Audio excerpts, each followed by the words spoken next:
Projeto Axê, depoimento de Laércio Guilardi Júnior. Entrevistado por Eliana Reis e Débora Santos. Guarulhos, 13 de junho de 2002. Realização Museu da Pessoa, entrevista número Axê 020. Então, para começar, eu queria que você dissesse o seu nome completo, local e data de nascimento. Meu nome completo é Laércio Guilardi Júnior. Eu nasci em São Paulo, capital, né? Sou paulistano. E que mais você queria? Em que dia, em que mês e que ano? Olha, eu nasci no dia 2 de dezembro de 1960. Né? Sempre morou em São Paulo? Sempre morei em São Paulo. Com um pezinho no interior, né? Porque a família é do interior, né? Por parte do pai, o pessoal é de Salto, né? O tal conhecido Salto de Itu, que não é mais, é só Salto. Né? Tá. Como é que chamam os seus pais? Bom, meu pai chama Laércio Guilardi, né? Tá aí o Júnior. Agora minha mãe é Madalena Bosco Guilardi. Então você estava dizendo que a família do teu pai é do interior e a da sua mãe?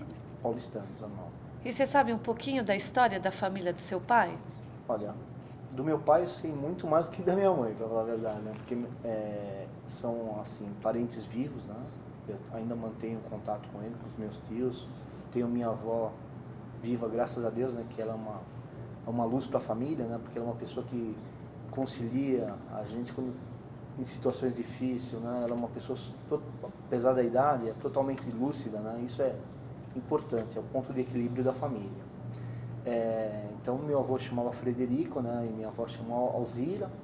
Ela teve vários filhos, como a família paulistana, né? Paulista, né? No interior. Perdeu 2 filhos, né? E ficou uma família assim, que são os 3 tios, né? O Leonel, o Sérgio e o Laércio, que era meu pai. Uma família assim, que tem aquela empolgação e união, né? Assim, faziam questão de estar sempre juntos no fim de semana, assim, era santificado um almoço junto, um jantar junto. Então é uma família bem unida. Lá em Salto, o que eles faziam, seus avós paternos? Olha, meu avô trabalhava numa fábrica. Se me perguntar o que ele fazia, minha memória não vai ajudar, né? Mas acho que é a única fábrica que tem.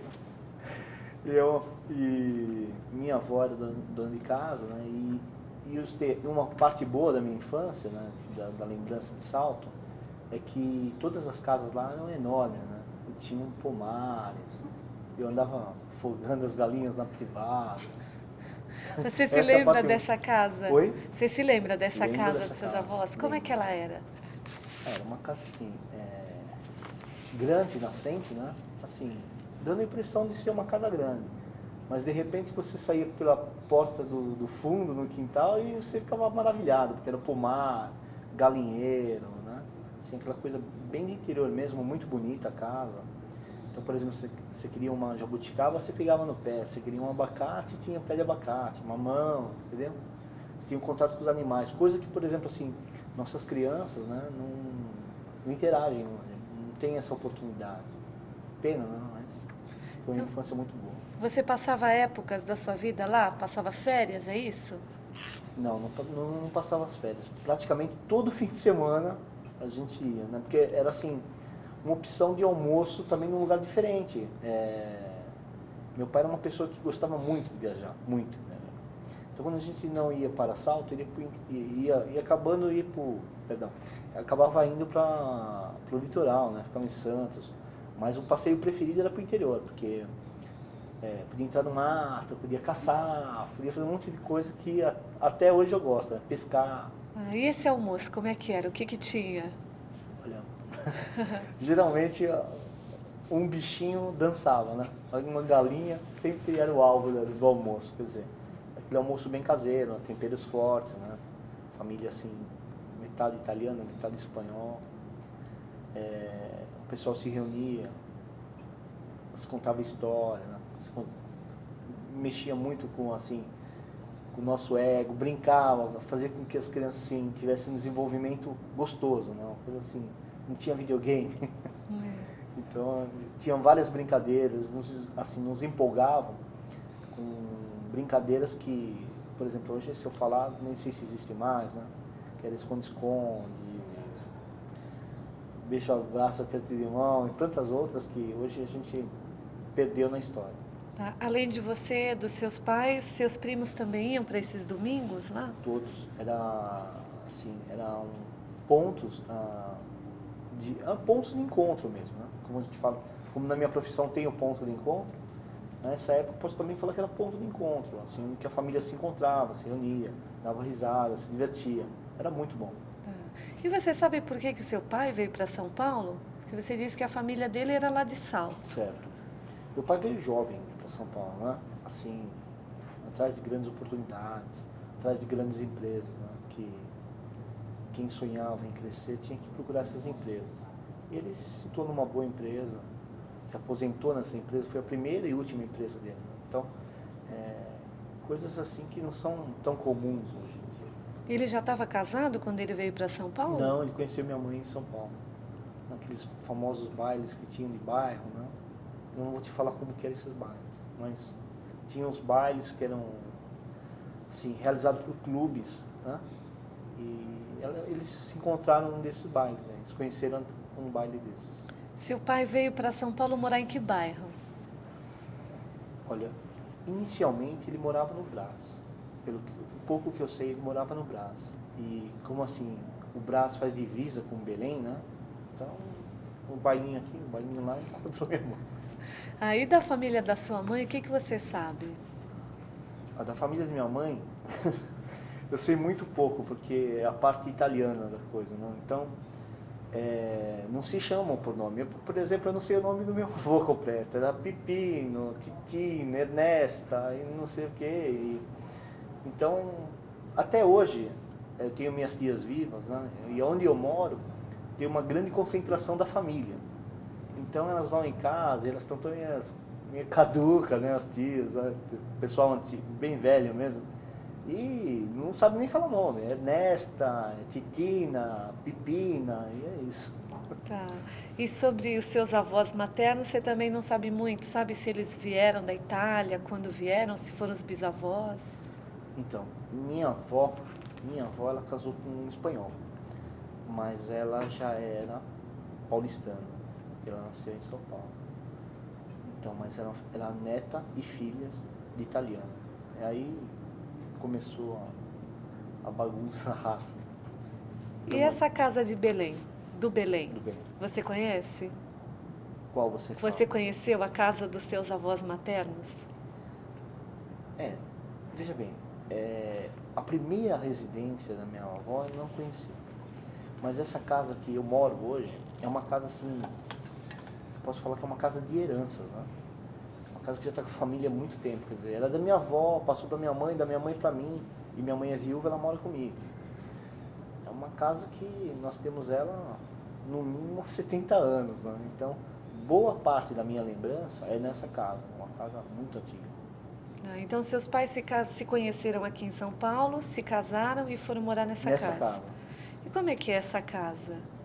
Ó, essa casa eu diria que agora ela é uma casa bem diferente do que ela era. Uma casa que já sofreu assim, várias reformas, né? Devido até mesmo à situação. A família cresceu um pouco, um filho a mais.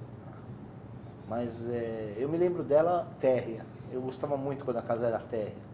Hoje ela tem 3 andares. Mas, assim, são casas conjugadas. Qualquer ruído, qualquer barulho, um vizinho sai na porta. É um lugar onde eu moro, é um lugar que não tem violência. Há 41 anos, que eu moro nessa vila, né? Nunca teve um relato de violência, de agressividade, de assalto. Então é um lugar assim, bom para educar e fazer com que os filhos cresçam saudáveis. Né? Que isso é o pior de tudo, né? Você tem o receio de deixar seu filho sair para uma festinha ou para ir na escola, de repente ele vai sofrer uma agressão, ele vai ser assaltado ou quem sabe até morto. Né? E essa vila é um lugar tranquilo, é um lugar que eu cresci, que minha mãe cresceu e que eu quero que meus filhos cresçam. As lembranças mais antigas que você tem dessa casa e da vizinhança, quais são, Laércio? As lembranças mais antigas? Menino, por exemplo, Não. na rua. São as reclamações.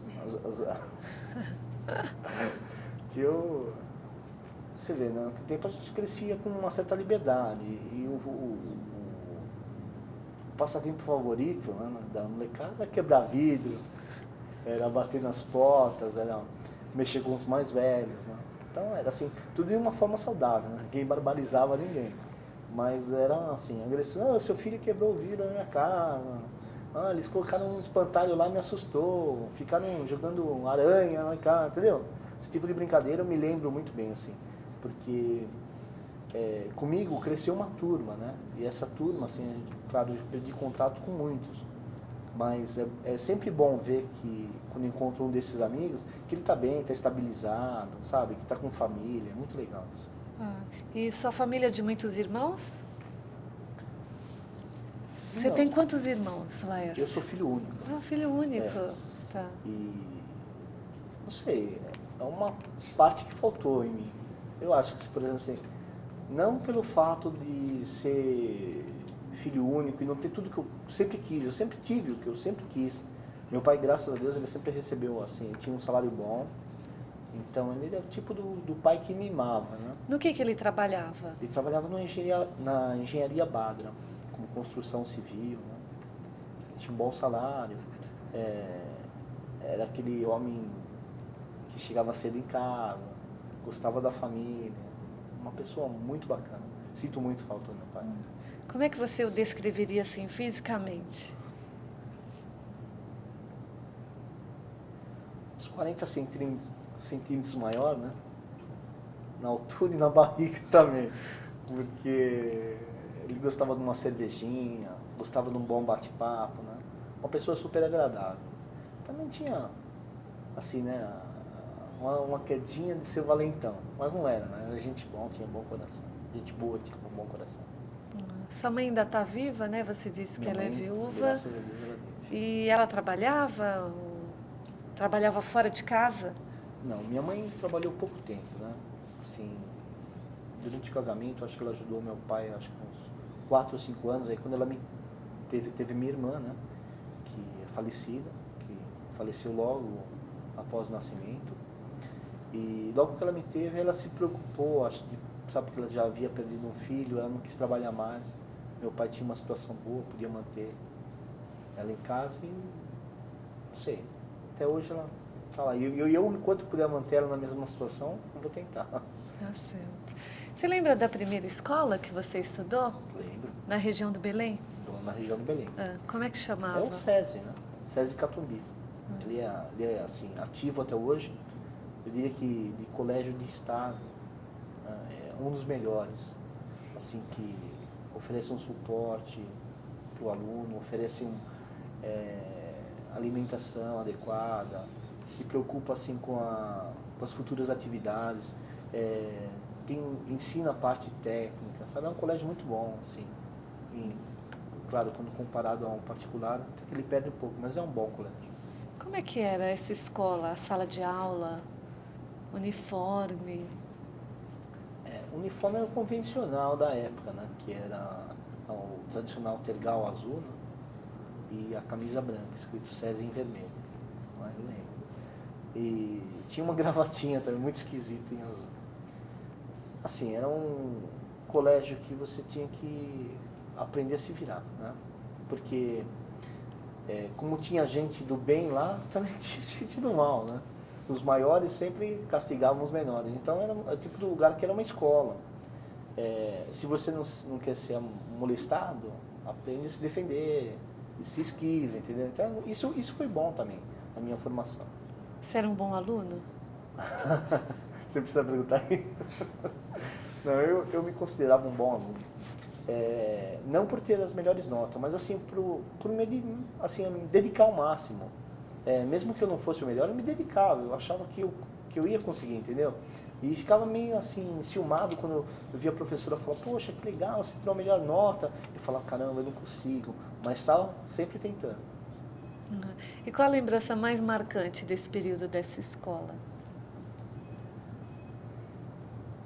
O lado humano da escola, né? Assim, recentemente houve um encontro de alunos, onde que teve comparecimento tanto dos alunos como dos professores que estão vivos. Então foi muito legal, assim, pessoal se olhando, chorando, né? Eu falo, poxa, mas não é você está diferente. Então, isso marcou, assim, não sei se na escola existe esse lado humano agora, né? Faz tanto tempo, mas isso marcou o lado humano. Os professores sabiam o nome do aluno, sabiam o nome do pai, você sabia onde morava o professor, você sabia que podia contar com o professor numa hora de pedir um conselho. Isso faz falta, a sinceridade, o lado humano que existia nesses colégios. Você estudou até que série no SESI? Até a oitava série. E as brincadeiras mais marcantes nesse período da escola? Eu lembro. Tinha quadra poliesportiva, né? Então a gente praticava esporte. Tinha o handebol, tinha o futebol de salão, a educação física mesmo. A gente tinha, era obrigatório a aula de educação física, né? Isso é assim o que marcava. Tinha o recreio, mas o recreio a gente tirava só para aprontar, pra perturbar os menores. O que era aprontar? Tem que falar essas maldades? Umazinha, pelo menos. Eu adorava derrubar sopa nos outros. O pessoal estava com a conchinha comendo a sopa e passava e batia. Maldade. Tá certo. E a sua adolescência passada no Belenzinho, como é que era a diversão nos finais de semana? Gozado, quando começa a adolescência, você desperta em você também a vontade de conhecer lugares diferentes, né? Então, eu não tive muito da infância no Belém. Eu sempre fui uma pessoa de viajar, né? Sim, encontrar os amigos. Vamos para tal cidade, conhecer tal cidade, vamos para aquela. Então a gente nunca ficava no mesmo local, sempre uma cidade diferente, sempre fazendo amizade. Lembro que tive namoradas em outras cidades. Curti muito também minha adolescência. Sim, me diverti, fiz amizades, tem relacionamento, assim, tem situações e relacionamentos que eu guardo até hoje. Pessoas que entram em contato comigo, me ligam, eu ligo para a pessoa. Então, foi um lado positivo também a minha adolescência. Nessas viagens tinha bailinho quando você ia para essas cidades, clubes? Geralmente a gente optava por regiões que tivessem, propriamente dito, situações de gandaia, né? Litoral, onde você pudesse sair à noite e tivesse um show na praia, ou se você fosse para uma cidade do interior, já ia direto nos lugares assim, tipo clube, que faziam esses bailinhos na época, né? E era sempre interessante, porque esse pessoal do interior, parece mentira, né? Mas eles percebem quem não é da cidade. Então na época a gente fazia sucesso. Aparecia num lugar que nunca... Às vezes apanhávamos, mas muito fazia sucesso. Também. Tá. E você começou a trabalhar quando? A partir de que idade? Eu comecei a trabalhar com 16 anos. O seu primeiro emprego? Meu primeiro emprego foi como office boy na Indústrias de Balança Filizola. Gostava muito do meu primeiro emprego. Você ficou lá até quando? Eu fiquei 2 anos e meio na Filizola. Trabalhei 2 anos e meio. E só parei porque apareceu uma oportunidade de curso na Protec, que é um curso de desenho arquitetônico. Eu sempre me identifiquei com o desenho. E eu fui fazer esse curso, mas lamento muito ter largado a empresa, porque tinha um lado gostoso lá, uma pessoa que gostava, sabe? Era legal. Você estudou até quando, Laércio? Bom, eu cheguei a fazer o colegial completo, né? E não se pode falar até quando, né? Porque eu continuo estudando muito, né? Com certeza. A minha profissão exige isso e eu gosto. Agora, eu vou optar também pela faculdade. Futuramente eu acho que eu vou fazer um curso aí, porque não tem idade para isso, né? Basta querer você assim, ampliar seus horizontes, conhecer mais, isso eu acho importante. Enquanto a pessoa tem esse hábito, né? Essa curiosidade, falando, não, quero conhecer mais, eu acho que o mundo está para ele. E depois da Filizola, você trabalhou em que outro lugar? Aí eu passei para banco, né? Comecei a trabalhar no Banco Auxiliar. Fiquei também um bom tempo, fiquei 2 anos e meio também no Banco Auxiliar. Assim, porque era jovem, né? E você até não tinha, assim, afinidade, né? Assim, com aquele tipo de emprego. No Banco Auxiliar, eu lembro, o meu contato era com o público, nisso eu gostava, sempre gostei. Mas o serviço era muito chato, era cobrança. Então mexia com duplicatas, borderô, resolução 693, não sei o que. Isso eu não gostava. Aí apareceu a oportunidade de sair do conciliar. Aí eu fui direto para onde? Fui para Goodyear, fábrica de pneus Goodyear. Ali eu gostei também, é uma boa fábrica. Trabalhei 5 anos na Goodyear. Em que função? Na época, eu queria entrar, eu tinha uma formação, né? Mas não tinha vagas. Então eu entrei na fábrica mesmo. Comecei a trabalhar na vulcanização. E foi bom isso para mim, porque o pessoal notava que tinha assim, um pouco mais de cultura, que eu era uma pessoa mais educada. E as portas foram se abrindo, né? Até eu parar no laboratório físico-químico da empresa. Eu fiquei um bom tempo também. Ah, tá. E de lá da Goodyear é que você entra no Axê? De lá na Goodyear que eu entro na Axê. Como é que foi essa entrada no Axê? Você já tinha ouvido falar do Axê antes? Tinha um colega meu que trabalhava no Axê. E um fato marcante que um dia eu encontrei com eles no campo de trabalho, né? Ali na Celso Garcia, eles visitavam os médicos ali, eu encontrei com eles, foi muito bem alinhado, né? Na época era paletó, gravata. Falei, poxa, que legal, né? O cara cresceu na vida, né? E eu estava desempregado, eu falei, pô, Salvatore, vê se me apresenta lá, né, meu? Vocês tão bonito, aí eu queria ficar bonito assim também, trabalhar numa empresa igual a sua. Ele falou, não, eu te apresento, só que eu vou te apresentar numa condição. Eu falei, qual? Ele falou, como você é meu amigo, eu vou te cobrar muito mais lá. Você vai ter que ser o melhor. E eu me lembro dessa palavra, e isso foi legal, porque eu ficava preocupado durante o curso que eu estava, assim, na fase de entrar ou não entrar na empresa. Eu me dediquei muito, eu acordava cedo, estudava, ia dormir tarde estudando. Como é que era esse curso, Laércio? Bom, o curso era mais ou menos assim, eram 10 a 20 dias, né? Você estudando o material, né, o MIP, que seria o B1, B2, B3, deixa eu explicar melhor. Que seria a vida do produto, o que ele faz, mecanismo de ação, como atua, isso, né? E logo em seguida tinha uma prova. Então você tem que estudar, assimilar e fazer uma prova. E você tem que estar preocupado também em se apegar a linguagens que você nunca tinha utilizado na vida, né? Assim, tipo, substâncias, sais, tipo desoxirribonuclease, que eu não sabia nem falar. Então a gente tinha que se apegar a isso. Então assim, foi uma época estressante. Esse período de curso você já estava contratado pelo Axê? Não, era eliminatório. Então os que se destacavam continuavam, senão eram convidados a ir numa sala do lado e sempre saíam tristes, né? Mas graças a Deus eu sempre fiquei contente, eu me dediquei muito. E quando é que foi isso? Você lembra o ano? Lembro, 89.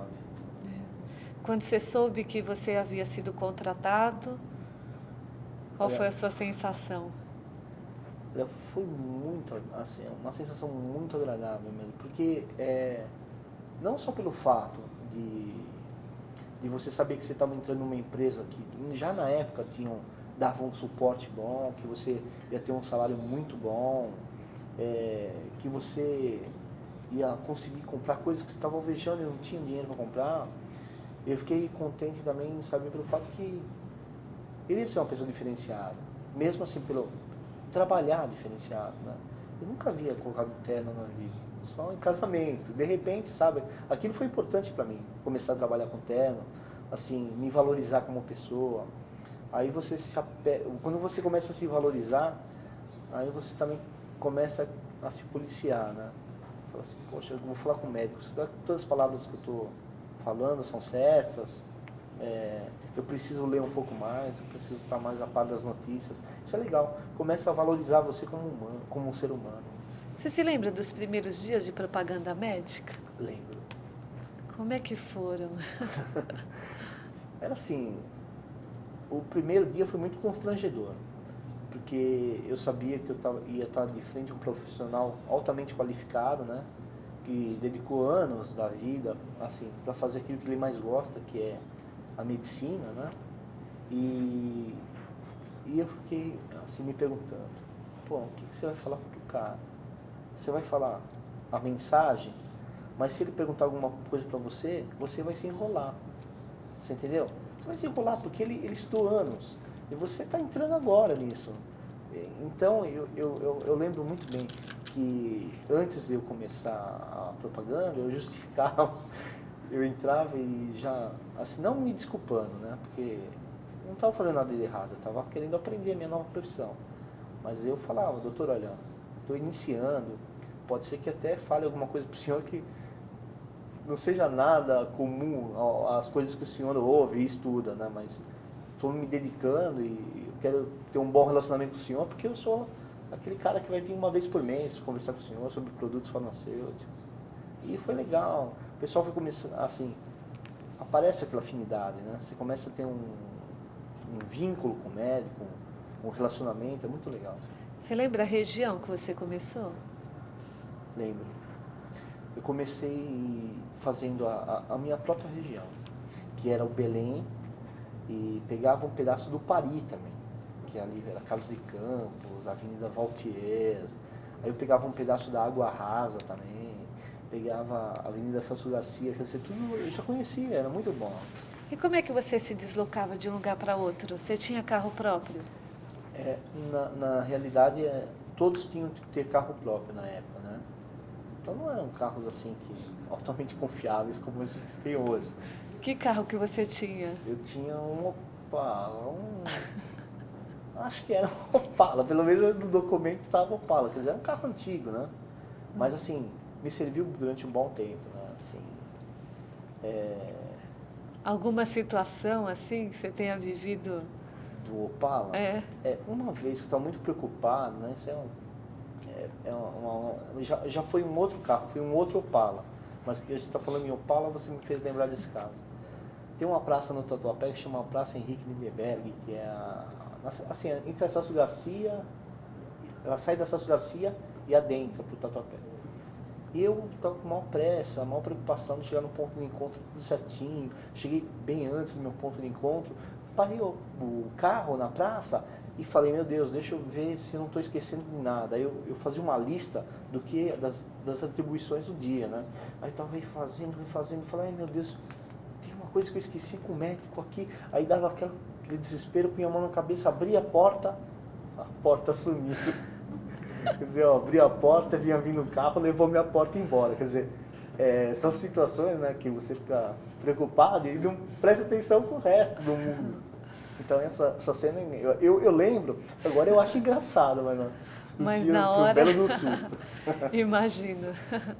E além dessa região que você trabalhava, que era praticamente que você já conhecia, você era muito diferente do que é hoje? Trabalhar 10 anos atrás é muito diferente do que hoje você faz? Eu acho que era diferente, veja bem. Era assim, você tinha que se dedicar muito, né? Porque além da visita médica, que sempre foi o forte do Laboratório Axê, né? Esse contato, a gente tinha as vendas.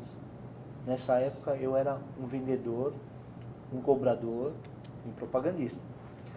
Então eu tinha que tentar intercalar essas três profissões, né, em uma só. E era muito complicado. Então eu sentia dificuldades. Eu ficava preocupado porque às vezes minha visitação não dava o desejado. E eu não ficava só preocupado por mim, eu ficava preocupado pelo meu supervisor. Eu ficava falando, poxa, eu não consegui, eu estou pondo ele também numa situação delicada. Então eu me preocupava muito com isso.